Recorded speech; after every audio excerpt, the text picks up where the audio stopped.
ইনকিলাব মঞ্চের মুখপাত্র ও ঢাকা ৮ আসনের সম্ভাব্য স্বতন্ত্র প্রার্থী শরীফ ওসমান হাদির পরিবারের সঙ্গে সরাসরি কথা বলেছেন প্রধান উপদেষ্টা প্রফেসর মোহাম্মদ ইউনূস। ১৩ ডিসেম্বর শনিবার সকালে রাষ্ট্রীয় অতিথি ভবন যমুনায় ওসমান হাদির ভাই আবু বকর সিদ্দিক, বোন মাসুমা এবং ইনকিলাব মঞ্চের ৩ নেতা আব্দুল্লাহ আল জাবের, ফাতিমা তাসনিম জুমা ও বোরহান উদ্দিন প্রধান উপদেষ্টার সঙ্গে দেখা করতে যান।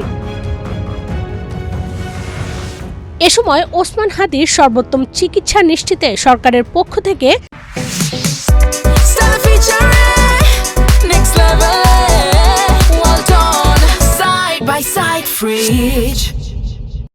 সব ধরনের ব্যবস্থা নেওয়া হচ্ছে জানিয়ে প্রধান উপদেষ্টা বলেন, সারা দেশ তার জন্য দোয়া করছে, তার সর্বোত্তম চিকিৎসা নিশ্চিতে সবাই চেষ্টা করছে। তার শারীরিক অবস্থা বিবেচনায় যদি দেশের বাইরে পাঠাতে হয়, সেখানে পাঠানোর প্রয়োজনীয় সব ব্যবস্থা সরকারই করবে।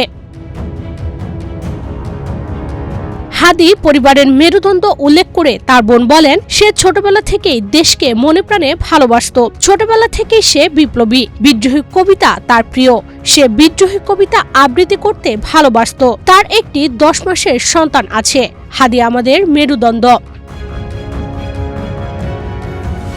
হাদিকে বাঁচানোর আকুতি জানিয়ে তার বোন আরো বলেন, ওর অনেক কাজ, ওকে বেঁচে থাকতে হবে। আপনারা বিপ্লবী সরকার, যে করেই হোক জুলাই বিপ্লবীদের বাঁচিয়ে রাখতে হবে, তা না হলে এদেশের স্বাধীনতার সার্বভৌমত্ব হুমকিতে পড়বে।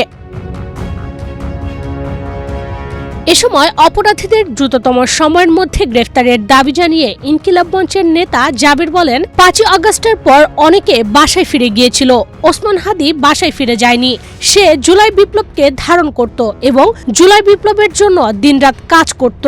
যে ছেলেটা গুলি করেছে শুনতে পাচ্ছি সে একটি মামলায় গ্রেফতার হয়েছিল। কোন প্রক্রিয়ায় সে জামিন পেয়েছে সেটা তদন্ত করুন। জুলাই যোদ্ধাদের সার্বিক নিরাপত্তা নিশ্চিত করতে সরকারকে ব্যবস্থা নেওয়ার দাবি জানিয়েছেন ফাতিমা তাসনিম জুমা।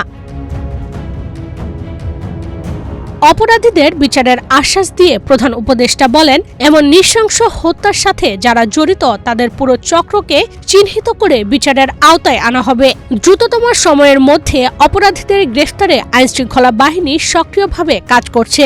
এ ঘটনার আদ্যোপান্ত বিশ্লেষণ করে পূর্ণাঙ্গ তদন্তের জন্য ইতোমধ্যেই নির্দেশ দেওয়া হয়েছে। এ সময় উপস্থিত ছিলেন আইন উপদেষ্টা আসিফ নজরুল, পরিবেশ, বন ও জলবায়ু উপদেষ্টা রিজওয়ানা হাসান, শিল্প উপদেষ্টা আদিলুর রহমান খান ও জাতীয় নিরাপত্তা উপদেষ্টা খলিলুর রহমান।